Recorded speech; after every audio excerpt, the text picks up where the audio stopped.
आज अमानुल्लाह खान साहब की भी तीसरी बरसी है, उस हवाले से भी क्या करें? चौथी बरसी है, जी, तीसरी थी, तीसरी बरसी तीसरी है। तीसरी बरसी है। तो इनका भी अफसोस है जी। अमानुल्लाह बहुत लाजवाब फनकार थे।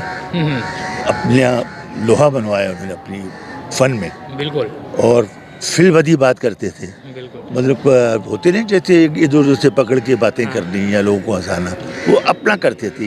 ये उनमें बहुत बड़ी क्वालिटी। कभी उन्होंने आपके पैरोडी की और आपने सुनी हो? नहीं मुझे वो इस तरह की काफी वो करते थे। इतने वो समझ रखते थे हाँ। कि किन लोगों की वो करनी है, हाँ। किन लोगों की नहीं करनी। अताउल्लाह खान साहब की तो वो ठीक है, वो कोई ऐसी बात भी नहीं हो जाती है, लोग करते भी हैं।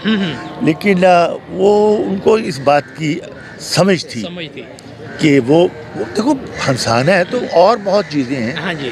कि ये क्या किसी की नकल उतार के, तो वो तो फिर नकल ही होगी ना। हाँ बिल्कुल बिल्कुल। हाँ, तो नकल तो जैसे गाने में लोगों के गाने गा के हिट होने की कोशिश करते हैं, ऐसे ही है। तो अपना क्या है, बिल्कुल अपना पेश करना तो ऐसे चाहिए। अमानुल्लाह साहब ने अपना काम किया है, किसी और का काम नहीं किया। बिल्कुल ऐसे ही है जी। नाज़रीन, मेरे साथ उस्ताद गज़ल मौजूद थे। इसी के साथ मुझे मेरी टीम को दीजिए इजाज़त। अल्लाह हाफ़िज़।